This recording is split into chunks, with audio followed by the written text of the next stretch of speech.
We back. Welcome to Basketball Heads Live. My name is Glenn Pooh Hardy, and tonight's guest is Shawnelle Scott. That's right, the big man from St. John's and the NBA veteran. Let's get into his story. But just to let you know, tonight's program is sponsored by Styles Bonita and Unique Creations. Let's do it. Y'all ready?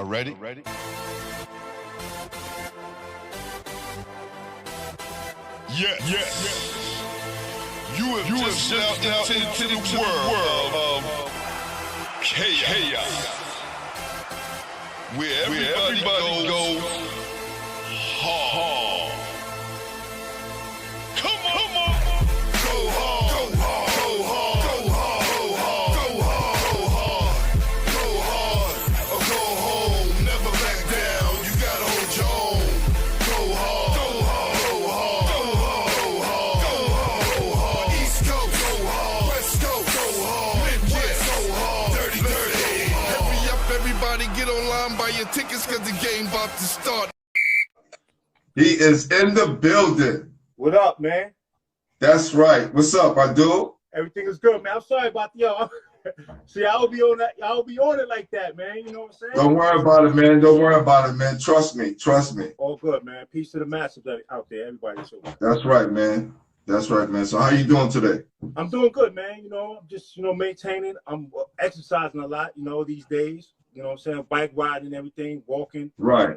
Just staying right, eating right. You know what I'm saying? Just enjoying everything, man. It's a tough time through all this, man. It's a crazy tough time right now, but I'm just trying to maintain that mental health, Right. Well, you're looking good, my brother. Thank you, man.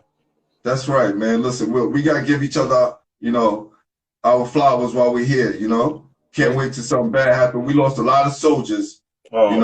a lot of guys in the basketball world we lost. Besides family members and friends. Dave Edwards was one, man, that hurt me, right away, man, because we, kind of was, in that same age group right there. And he was like, yo, when Dave Edwards came on the scene, people don't even understand. I know they saw him at Georgetown. I know they saw him at Texas A&M. But he was basically the same way at, 12, 13 years old. He was ridiculous, man. Excellent ball player. Yeah, the one that touched me the most was Mo Kirby. Oh, him and I were real close, and we came up together, and his passing touched me daily. For sure, that's another brother, man. When I was a shorty, just you looking up to those guys because you're trying to be like those guys, and it just all those dudes just inspired me to be, try to be the best basketball player I can be. You know what I'm saying? Right. Well, I definitely want to give my man Rob Phelps, because he mentioned you interviews ago, okay? And we just been so backed up that I definitely want to get you on, because me and Rob have been talking the last few days. For sure. And, brother, tonight's your night. RP, that's my guy right there, man. That's my guy. That's right. So what I like to ask everyone is, who introduced you to the game?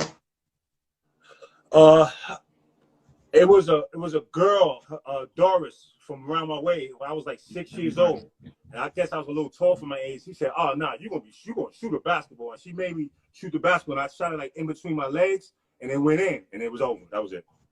Wow, instant success. That was it. That's all I wanted to do after that.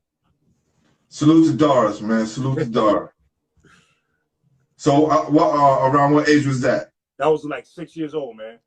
Okay, yeah. That ball went in, and then basically, it was from that day on. It was the love for basketball has been at the highest levels, and never really stopped. Really, when I retired, but just that love for basketball, just from that day on, it was that was it. It was in the bloodstreams. Oh, okay. Who was your first coach? My first coach was a guy named Sam.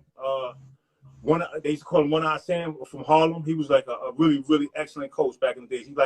He tried to instill that toughness in me, Right. But that was my first coach, and then it was from there to the Gauchos, which really started to get real.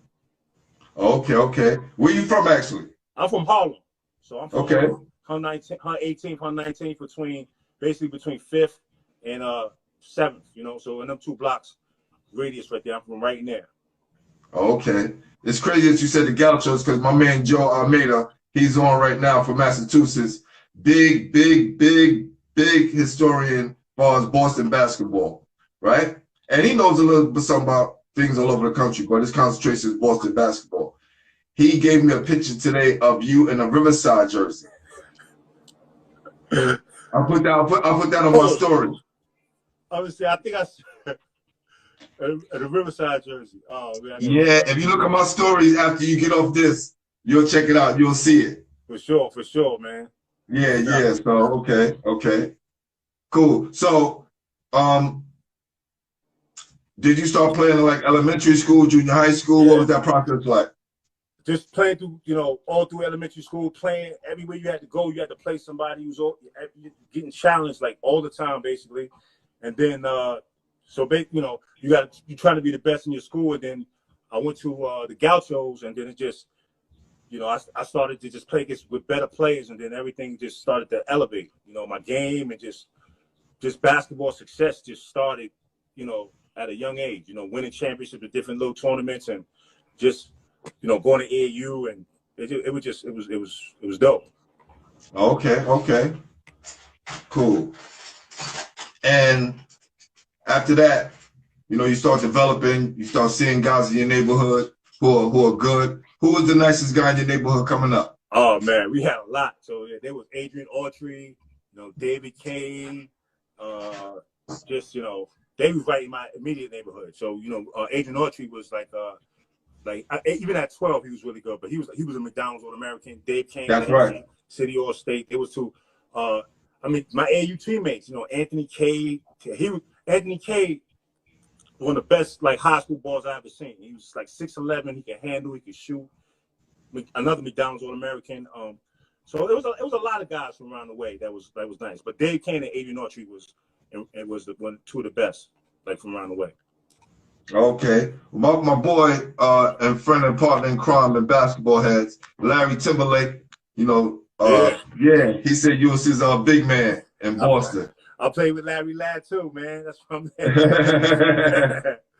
That's my guy. His brother was oh man.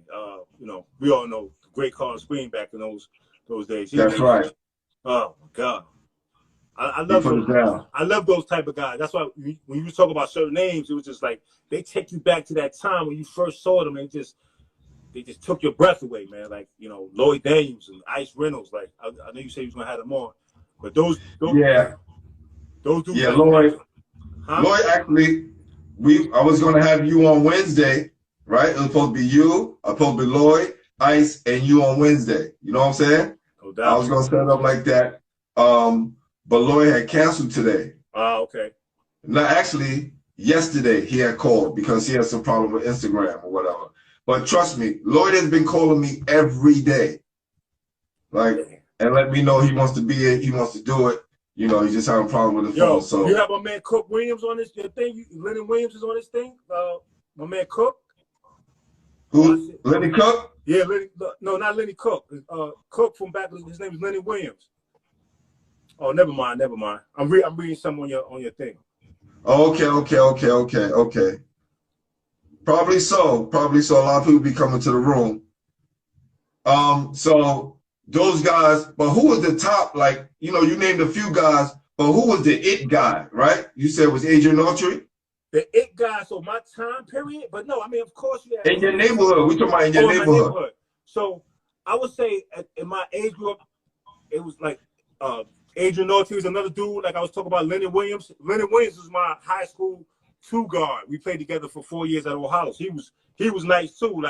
Him and Red was actually in the neighborhood. Him and Red was neck and neck as far as stuff. I was a big man. I was good coming up, but those dudes was just the inner. So I would say in my age group, Adrian Autry probably right in my age group. But you got a little older.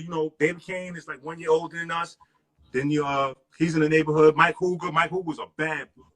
Mike Hooger is the head coach of Bowling Green right now. He was a bad boy, man. So it was a couple. And all those guys from well, he's from New York, right? Yeah, for all them guys from Harlem right there in the neighborhood, right there. And we had a couple of older dudes that was real nice, but they just never, made it, but or just got the notoriety. But Okay. All right. So, what high school did you go to? I went to All Hallows High School in the Bronx, South Bronx. That's What made you go there? Because I was supposed to go to. Well, at the time I didn't get into the public school that I wanted to go to. I wanted to go to Manhattan Center, and I didn't get in. So I was blessed enough to be able to go to like any high school in the city. So I just looking around, and like I said, Lennon Williams was my my young guard, and Adrian Autry was we was almost like close friends. They was at Talentine, so I was like, right. And they were stacked. They had NK, Adrian Autry, Brian Reese. So, but I didn't want to go too far up. So O'Hallows, my boy Cook, my boy Lennon Williams.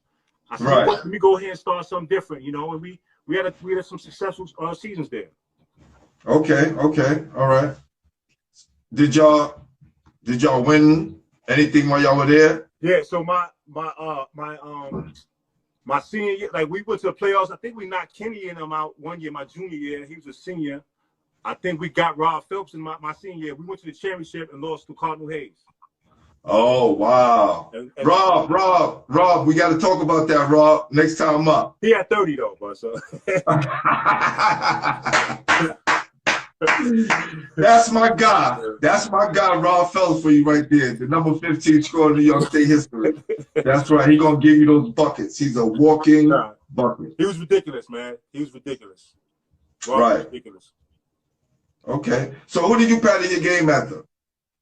High school, I don't know, man. I just like all the big men. I like of course, like growing up, like Patrick Ewing, like all the big men, Luke, Walter Berry,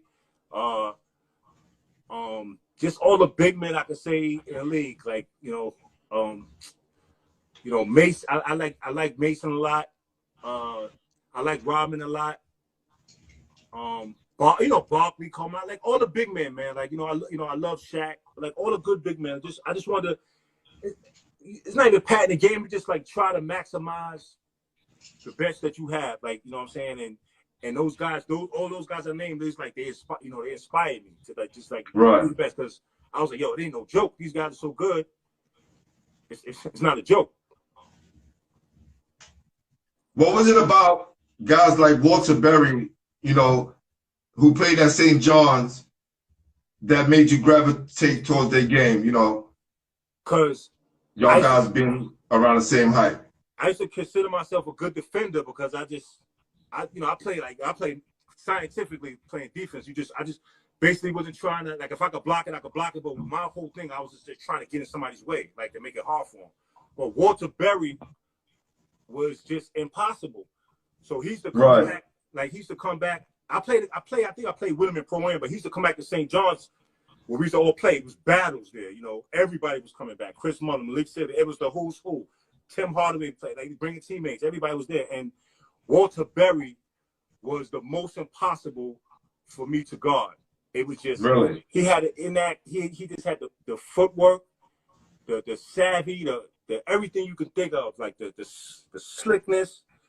Any type of vulnerable thing you do on defense, he's going to exploit it. Like he would pivot, give a good fake. You don't go for it, he busts you right in the face. He could jump a little high. So he was just impossible.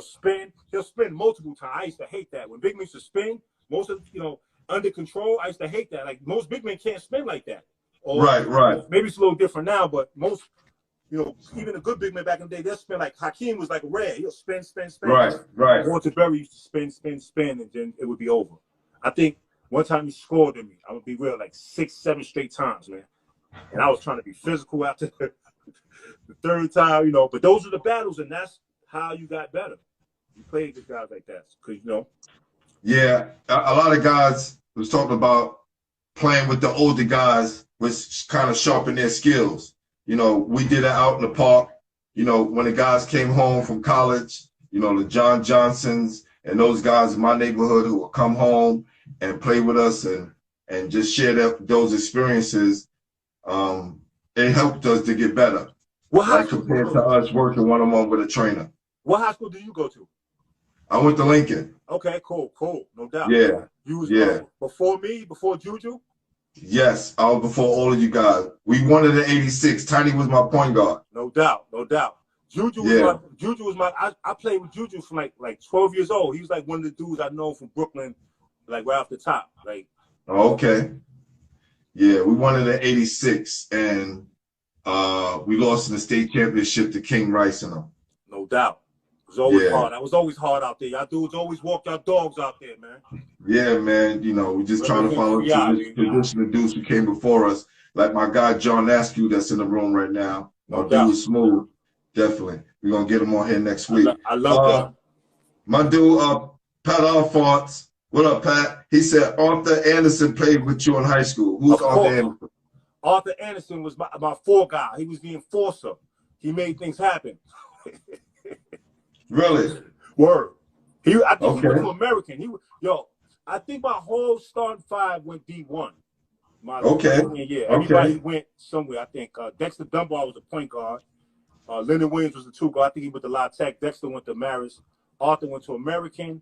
And a guy named Ray Lynch was the 3 guy. He went to Bowling Green. Yeah, Arthur's in the room right now. No doubt. That's my guy. He was the enforcer. Okay. All right. So you at All Hallows, you guys, had a successful run. We had a successful run, relatively, yeah, man. Right. Didn't win any chips. No chips. Right, but that doesn't mean anything because you still can have a successful high school career without winning, a championship. We received a lot of success. We got to that championship game. We did good in the playoffs. We got some national televised games. Which, we had it was like a good run. I wish we could have won that last game, but MASH, too much, man, too much. Some players come along and ruin it all, right? Yeah, we need to get Mashburn up here. That's the guy who needs to get up here. Trying to focus on all our New York guys who paved that way. So, when you came up, what summer league did you get your reputation? Like people started talking about your name. I played in everything, man. I played in 55th. They used to. My first got there, I was 16. They used to call me the baby. The baby. Yo, cause I was like 16. I was fresh. I played with my boy, my man John Strickland. God rest his soul. Yes, that's my guy. Strickland was like best friends. So he was like, yo, you got to play with me up here. I was like, man, I don't want to play. So he said, nah, man, you playing. Come on. And he dragged me up there. We play. I basically played the whole game, and I had some success against like grown-ass men. I was okay. Right. So from that on, I played high school, but I used to just love playing them. So I played in 55th. I played in the Homecoming Rucker. What else? Just I basically stayed in Manhattan. A Pro-Am was live. That's when I got to college, but that was really what just made me know, like, when you playing against NBA guys, it's like, okay, you could be doing this. Okay, all right. We don't want to jump too far ahead of ourselves. Cool. Let's go back to the years in the Gauchos, right? How was those years? What was that experience like? Made me tough. Made me tougher. Just made me, just the coach Dave Jones was my first Gaucho coach. He instilled that. That's when I first got that toughness, because before I used to think everything was all good and I was like the same. I was bigger than everybody, so I was a nice guy. Still a nice guy, but in basketball, there's no room for that. So when I that's right. It was just like, listen, either you gonna make it happen or you gonna be not playing. And I was like, let's go. So I just did whatever. I just listened and did whatever was needed.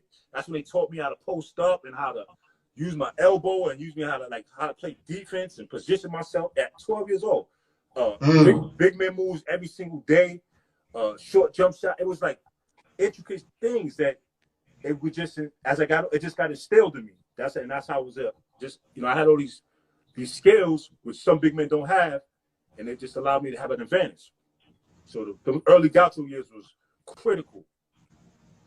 I can't even. Who are some of the guys you played against that was across the country that wound up going like maybe to the NBA or having great college careers? Everybody. Grant Hill, Chris Webber, Penny Hardaway. A young Penny Hardaway at 15. He was ridiculous then. just almost everybody. J.R. Ryder, I remember out there playing against him at 15 years old. I'm telling you, some of the guys you knew, man. It was just a lot of guys, man. A lot of guys in the NBA I played against. A lot of people in my age group. You knew when you saw Penny, he was the truth at 15? The first time we played against him, he could shoot real good. Like, he was just a shooter, and you couldn't leave him open. So he might have knocked down like 7 threes on us, like the first time. And we had a crew too, so we knocked him off. The next time we saw him, he was like Magic Johnson. He was just like a spec. Like, I couldn't believe what I was seeing. Like, I really couldn't believe what I was seeing. And he was just passing, shooting, dunking. This was like when we were 16. And then we played against them in my senior year. We played against them in North Carolina. We knocked them off and going to the championship game. And Lenny Williams, who I talk about, he shot we was down 2. He shot a 3/4 court shot, bank shot to go in. And we ran off the court to go in the championship against Rodney Rogers. Remember him? Oh, yeah, I played against him in college. They used to call him the Hulk. Yeah, he was a beast. I played against him. Yeah. Oh, man. Let me see what Stem said. Stem, you are very excited today. So, okay, cool. All right. So, what was the recruiting like for you? The recruiting was heavy, man. So, by the time I got to my senior year, it was just ridiculous. It's like everybody, every school almost was recruiting me, and I was trying to narrow it down. Well, St. John's, of course, I had to have them in my head but Tennessee, I was thinking about Arizona State, Louisville, and Syracuse.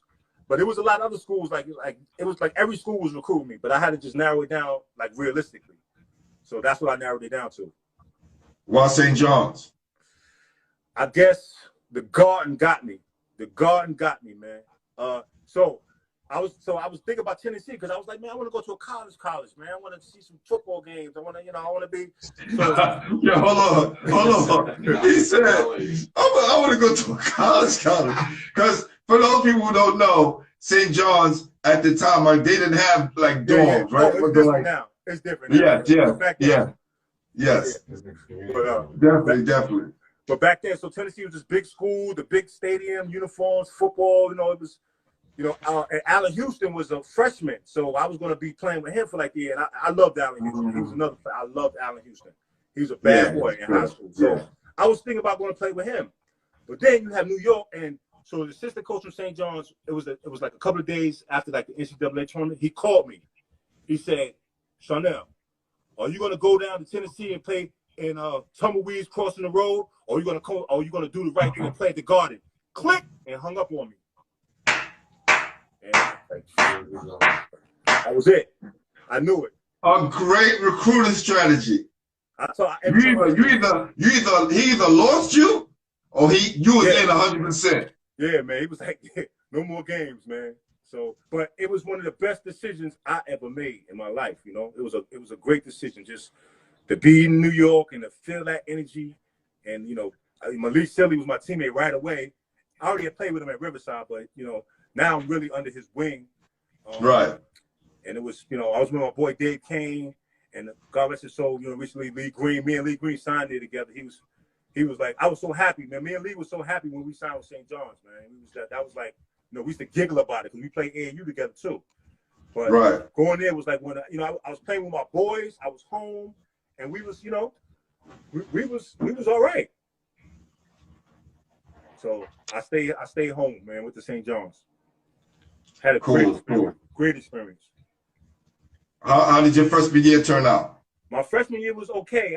If I think about it back, now, it's like, I wish I could have just, did things different training wise and, and just got into there, just like being concentrated and just, because it was a big thing ahead of me.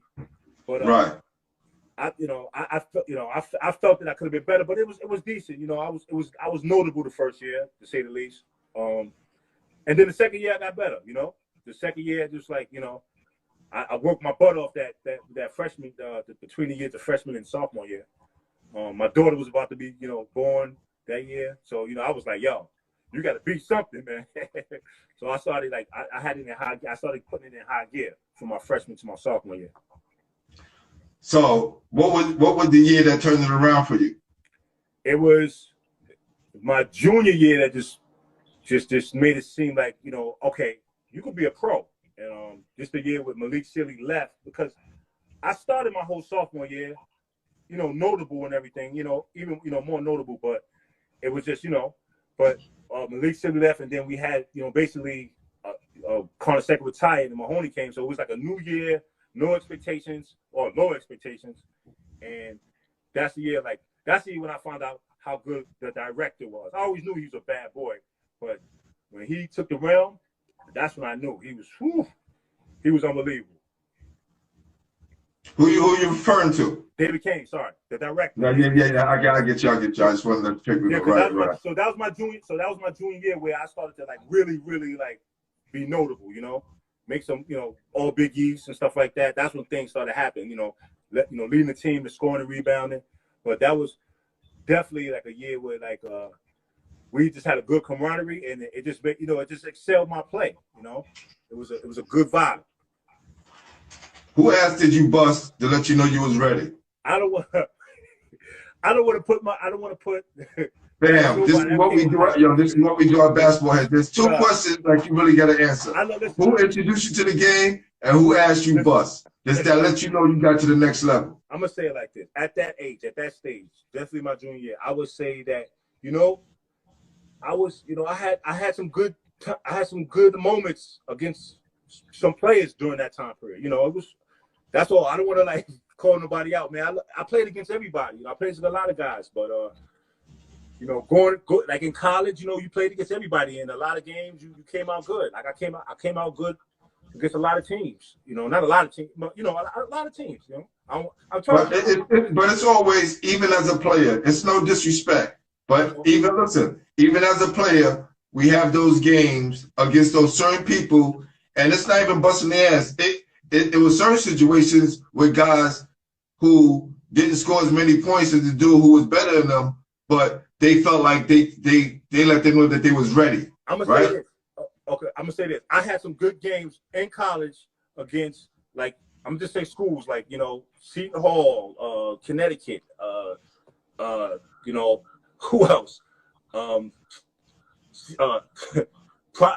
Providence, you know, certain games more than us. Boston College, you know, I had some good games against some players who was playing at that time. I can say that. That let you know you was ready. To let you know you was ready to play in the pros. Yeah, so it just let me know, like, okay, like you playing against the best of the best, you know, and so you can be, you know, you could be something. You could be all right, you know, you can make it. You got it in you. So I don't want to get like, it just, you know what I'm saying? Like I respect all my brothers. I love all my basketball brothers. So we had some battles. Man. That's all I can say.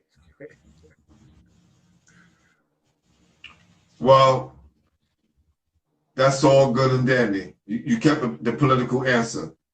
Definitely. Good politician. How far did you go your junior year? We lost in the second round to Arkansas, which I thought we was gonna beat, man. We was playing well that game, but that's, you know, that's how it be in the NCAA, man. Everything be good, and then teams adjust, and then, you know, you don't make it. So, but it was a great experience that year, man. It was definitely a great experience. Even with those. Who did y'all beat the first round? We beat, was that Texas Tech or no? At that year, let me see. Northern Illinois, I think. Illinois. Okay. And you guys lose in the second round, and are you getting information that you may be drafted before then or afterwards? Well, that was a really good year. I was highly notable. I didn't think I wasn't ready at all. I don't think. Yeah, because even in the mentality, maybe physically I was ready, but mentally I definitely wasn't ready. But, you know, you heard things, you know, and then going to the senior year, you know, you just heard them louder. You know, you just heard, you know, the people saying they're going to, you know, you projected here, you projected there. So I think they had me at one point like in the middle of the first round. At, you know, most of the whole my senior year. and then I got hurt. Okay. What happened? I like towards the end of the season, I tore my thumb at playing against Pittsburgh.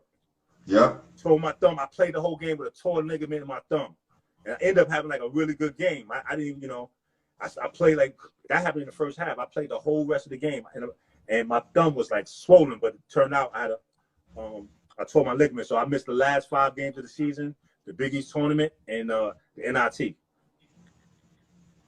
Which guy in the Big East was your toughest competition?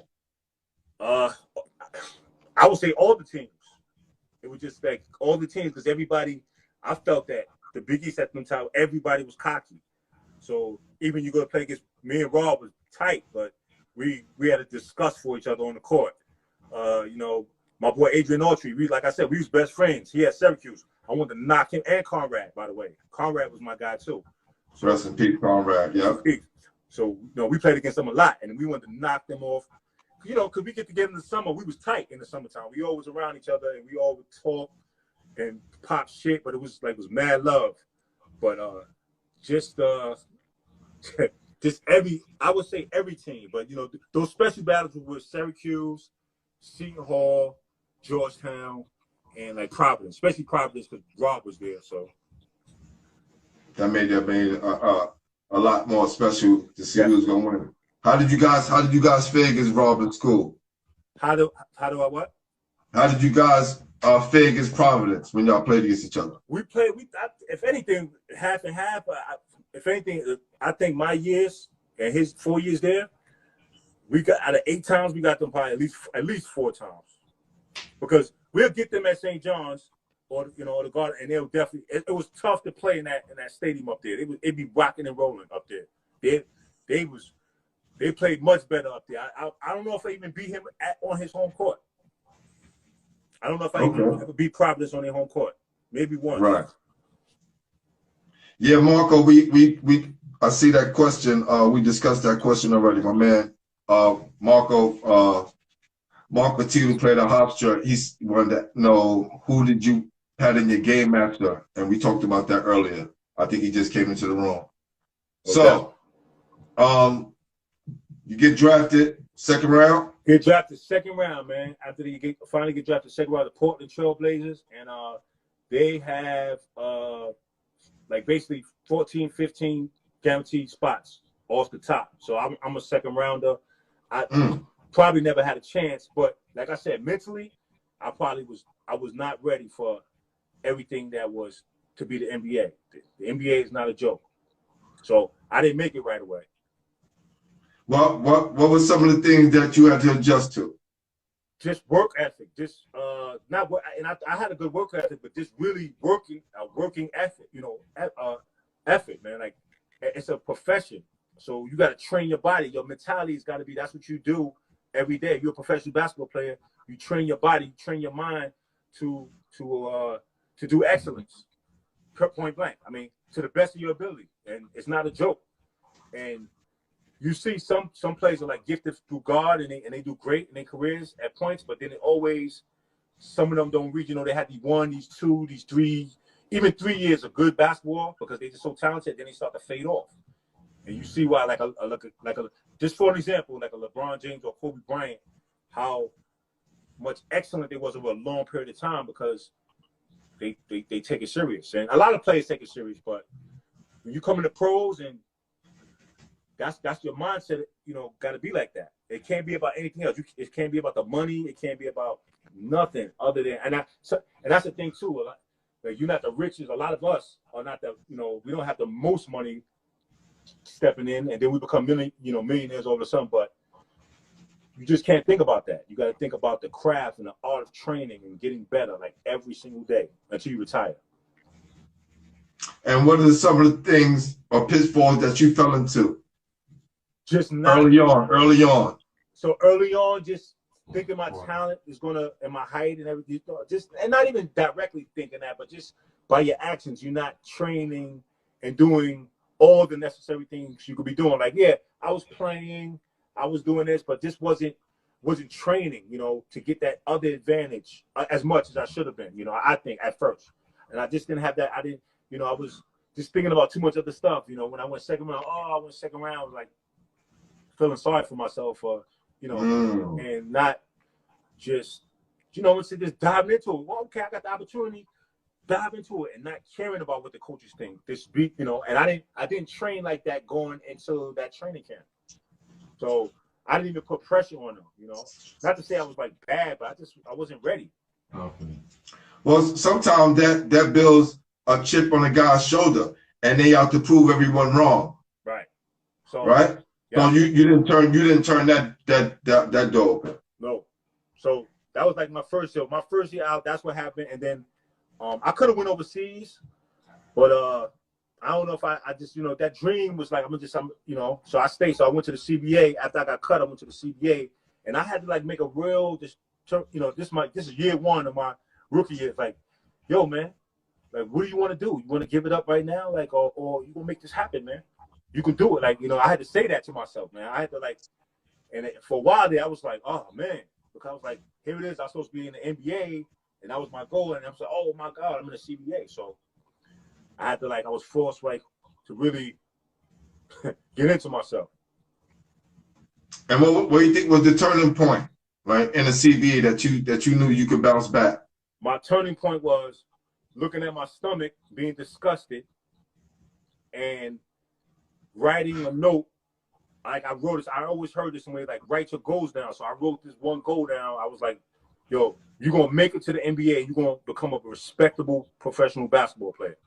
So I didn't know what that meant, but I just knew that, you know, it was gonna happen. I wrote it down and I kept that. I kept it basically until I signed the first time in the NBA. And when was that? So that was like a year and a half later with Cleveland. So I did a whole year in the CBA. Matter of fact, I did 2 seasons in the CBA. And towards the second half of the CBA, they fired the coach, and I came in for like the last 20 games, I think, maybe.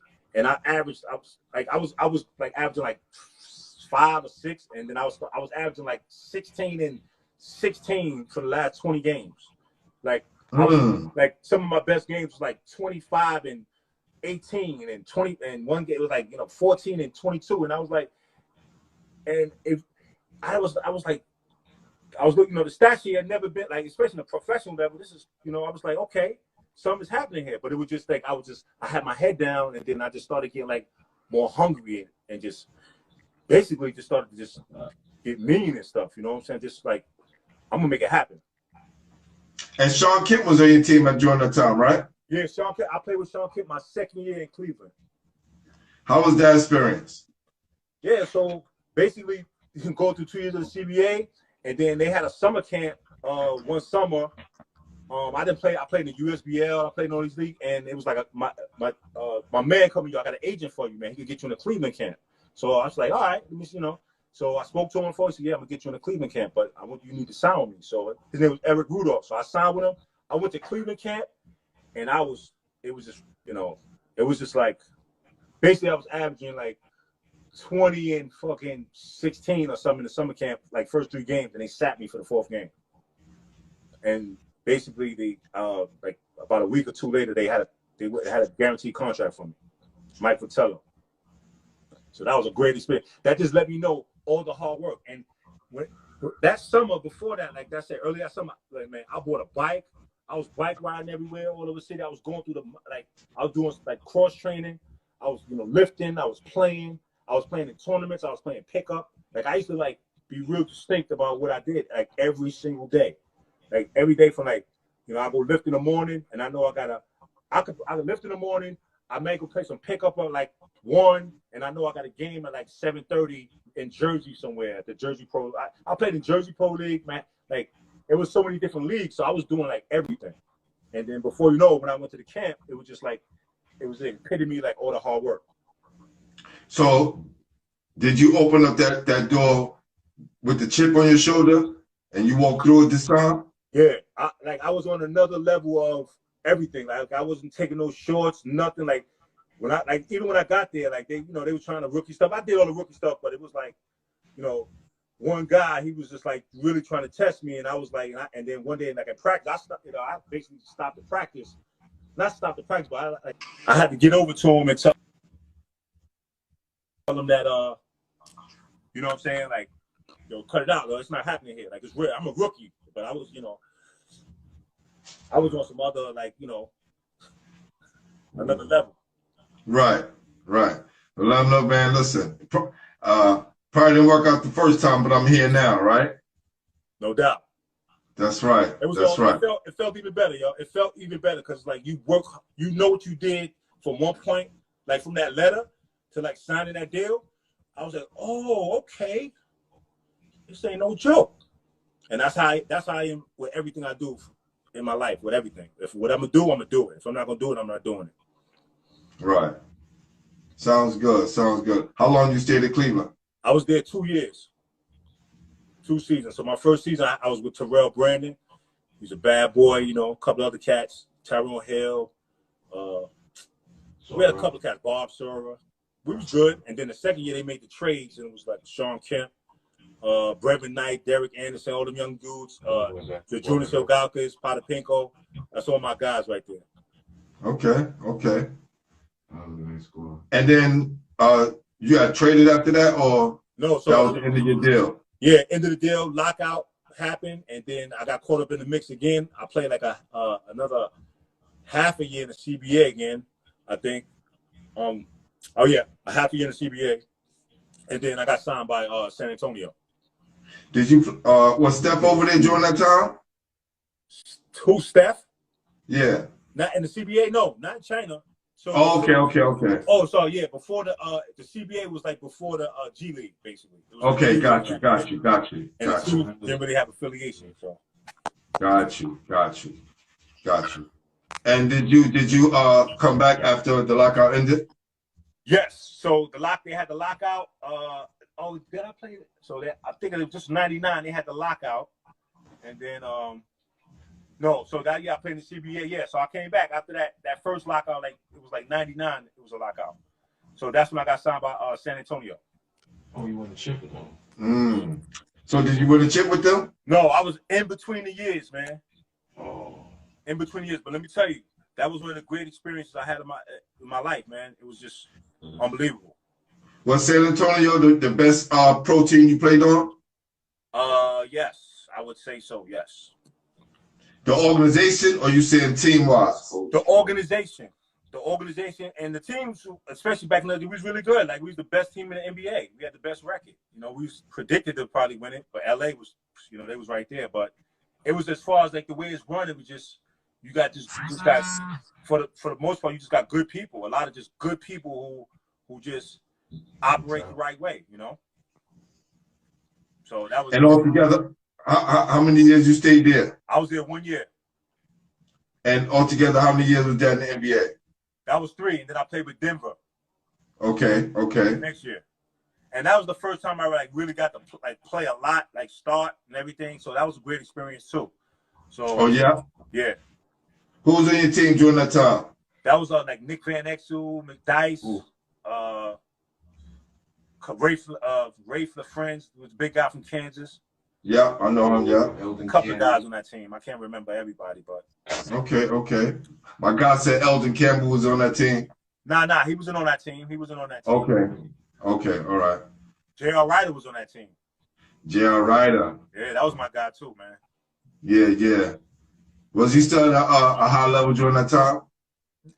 No, because his game was, but it's just, I guess his rep wasn't, but his game, J.R. Ryder was a bad boy, man.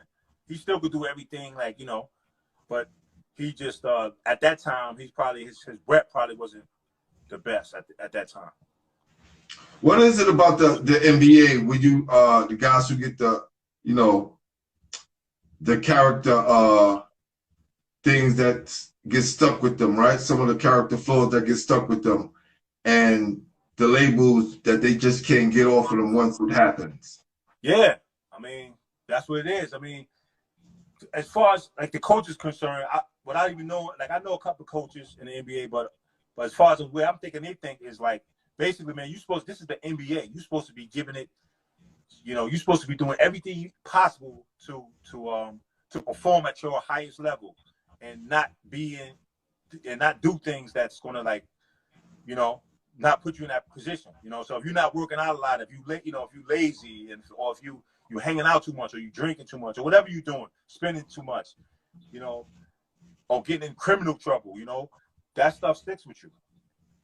Do the NBA have people that go out and watch you guys and spar on you guys and things of that nature? I'm thinking they probably do. I mean, me personally, I haven't physically, seen that myself, but I don't know. So, I mean, it's like, some of these guys are big investments, so I wouldn't put it past them if they do it, but, I would assume they maybe somebody, I don't know if it's following people. I don't know. I don't want to go that far and call out any NBA team doing that, but right. Who knows, man? They paying, guys are getting paid a lot of money now, especially now. But even back then, guys are getting paid a lot of money. So I think they want to keep their players safe. And I'm pretty sure if somebody has a case of a pattern or acting a certain way in a certain entity, I'm pretty sure they might have somebody watch. But I don't know. Who knows? And listen, NBA, the streets, neighborhoods is all the same. People talk, right. Word gets out, right? So I said, what mistakes does this take? Tom Waynes, what's up? What's up? So overall, you got to have the experience of the NBA life, and your last year, or which the year that you went to Denver, you got to experience the whole thing, for the playing and getting a real full experience. Definitely. And then playing against everybody, get to play against Kobe and Shaq, all the great players at that time. So did you play the whole year? Then was that injury free and everything? Yes, they're injury free, no injuries that year. And back then they put you like sometimes I don't even think I was an injured reserve that year, like because some years it's just stacked. And they need you, but they just but it's changed now. Like they gotta have the whole 15-man roster, so it's different now. But right. Okay. All right. Who was the best guy you played against in the NBA? Oh man. I mean, everybody was in the league at that time. Besides your teammate Tim Duncan. Like, what power forward? I mean, I played against everybody. Barkley was a little older. Hakeem was still tough. Like, that was like 2002. But he wasn't like 80. He wasn't like 95 Hakeem or 94, 93 Hakeem. But Hakeem was tough. Jermaine O'Neal was tough. Jermaine O'Neal was real tough. He was like, because he was long. He was like, he could use both hands. Al Harrington. Now, he was He was tough. I mean, I'm just saying people that, other than the stars, like who you might. No. Al Harrington gave people the business. Definitely. I respect his game. Yeah. He was real tough. But it was this, it was so many great plays, man. It was just, being a basketball fan, you just like, you in heaven, basically. And when you're in the NBA, it's like, you in heaven, man. The basketball gods will appreciate that. My boy Louis Skaggs said, how different was it playing in the East versus the West? How different? I guess the East, the East, of course, the East maybe more physical ball. West, they got up and down a little bit more, but it was all this. I don't know what people say. It was all the same, man. You just got, some of the coaching styles like different from a little bit, but it's basically, it was all the same. Like teams, like the nature of a professional ball player, they want to get up and down. They want to get up and down and have easy opportunities. And that's basically it. So that's always the best when you get games like that. But, you got teams that defensive minded and they're going to muck it up. So the East was known more for that. But All right. So what are you doing with yourself nowadays? So now I'm an educator in a Brooklyn high school. And I coach varsity basketball. So once again, I'm coaching against Rob. What school is that? My school? Yes. Millennium Brooklyn. There you go. Definitely gonna be on the watch out. Well, basketball heads, we like to give our flowers to the guys who paved the way. But also when the basketball season gets back, we're gonna be focusing on high school basketball as well. Yo, that's right. and try to bridge the gaps and try to bridge the gap between, you know, the players of now and the players of yesterday. No doubt. So definitely let's keep in contact. Sure. And I wish you all the luck. Thank you for coming through. All right. Before we leave, I need to not to be political in this one, right? Because these are the questions I ask everyone. Right. Who is the best player in high school? One player each. The best player in high school, best player in college, and the best player in the pros that you played against. So the best player three. in high school. Okay, so the best player in high school that I played against, and I'm thinking about everybody playing in high school. I think against, I would say Jamal Mashburn. That's one. I would say Mashburn. Facts. Yeah. In college, the best player I played against, right? Mm-hmm. I would say Leitner, Mutombo. Oh, Billy Owens. Billy Owens. I'll take that one. Definitely. Billy Owens. Legend of Pennsylvania. That's right. Man. And number 3 in the pros. In the pros, just the best player. I mean, I'm gonna say the best player I played against is probably Shaq. I mean, I played, which was like I found that was like more than anything, just his size. Mm-hmm. It's like, you think you tough and everything, but that size is crazy. Cool. So that's one of the things I appreciate, right? Because we have guys in here that I interview who had great high school and college careers and didn't go to the NBA, right? And then you had guys in here who went to the NBA, had great careers and doing well. Then you had, whatever the level that you make it on, I think you should appreciate it. And when you first started, you said when you got there, you didn't appreciate it, right? Because you were worried about where you was placed at. And the level you thought people thought you was on, instead of going out there and taking advantage of it, your situation. Then turn around, write your goals down, start preparing, and then leading off to that journey, which got you back playing at an incredible level. And then when you start to look at some of your summer league stats, you will amaze yourself. Right? So exactly. All of these things, I think, are great lessons for people to realize that sometimes you just got to keep working for what you really want. Word. And, everybody's not going to be as, talent is, I think it is genetic. It's just the way to feel. Some people have the talent, they just born with it. But no matter what, you just got to, for what you want, specifically in basketball, you got to work for it. There's no shortcuts or no, I be telling my guys sometimes, you can't fake it. You can't fake, being a good basketball player. It will catch up. So if you're going to fake, don't play. My man Tone Wayne down in Florida, he said my favorite part of Nell's story was going to the CBA and looking in and getting back to the league. Facts. Word. That was like a valley, man. It was a valley. I was like, oh, man. Then, you got these little thoughts you might not get out this valley, but I had the stronger feeling oh, I'm going to get out of this, man. I'm going to make it to where I need to get to. I'm going to do it, man. And that was basically the biggest thing right there. And it wasn't the shortest amount of time. I wish I could say it was like a month. I thought it was going to be a month, but it was like a year and a half, But you just got to be, it was just unwavering. I started. All right. I think the last question wasn't answered. The NBA guy, who was the best in the NBA? And then I think it started to freeze up. Oh yeah, that was Shaq. I think the best person. You did say. You said Shaq. Yes. Shaq and Hakeem, man. I played against. I mean, if you want to talk about playing against Tim Duncan, David Robinson, and practice and stuff like that, you can go there too, because those. Right. Okay. Well, thank you, man. I appreciate having you on. All good, man. Right. It's been a blessing, man. You stay safe out there. Thank you. And keep doing what you're doing, brother. I'll see you soon. All right, no doubt, man. Thanks for having me, man. No doubt. All right. Peace. Shawnelle Scott, y'all. Salute. No doubt. All right.